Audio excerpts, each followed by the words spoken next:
మా పార్టీకి ఒక జబ్బు ఉంది, ఆ జబ్బు తగ్గించే మందు కూడా నా దగ్గర ఉంది అని అంటున్నారు లోకేష్ బాబు గారు. నమస్కారం సార్. ఏంటి సార్ చాలా ఉల్లాసంగా ఉత్సాహంగా కనిపిస్తున్నారు మీరు?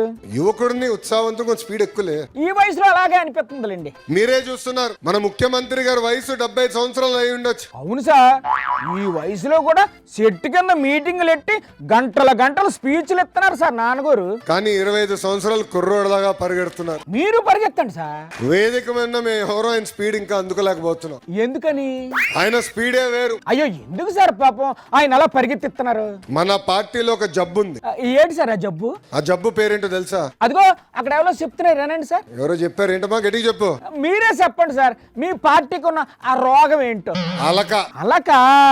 అవునా కదా? ఆ జబ్బు లక్షణాలు ఏంటి సార్? మనకు నచ్చంది జరిగితే ఇంటికి వెళ్ళి పడుకుంటాం. మరి ఆ జబ్బు ఎలా తగ్గిస్తారు? ఏమన్నా మందు ఉందా మీ దగ్గర? అలక ఇంటికి వెళ్ళి పడుకుంటా ఏంటంటే నా దగ్గర కుదరదు. ఒకవేళ ఇంట్లో పడుకుంటే ఏంటి చేస్తారు? బయటికి లాక్కుంటా తీసుకొస్తాం మళ్ళీ. ఓహో, ఇంట్లో పడుకున్న వాళ్ళను బయటకు లాక్కు రావడమేనా ఆ జబ్బుకు ట్రీట్మెంట్? బాగుంది. ఇంకా చెప్పండి సార్. మనం డబుల్ ఇంజిన్ సర్కారుల గురించి మాట్లాడుతున్నాం. మరి మీదేం సర్కారు? కానీ ఒక ఆంధ్ర రాష్ట్రంలోనే డబుల్ ఇంజిన్ బుల్లెట్ ట్రైన్ సర్కారు ఉంది. ట్రిపుల్ ఇంజిన్ కాదా? అంటే పవన్ కళ్యాణ్ గారు ఇంజిన్ కౌంట్ చెయ్యరా? అయ్యో ఏడు సార్ మీరు?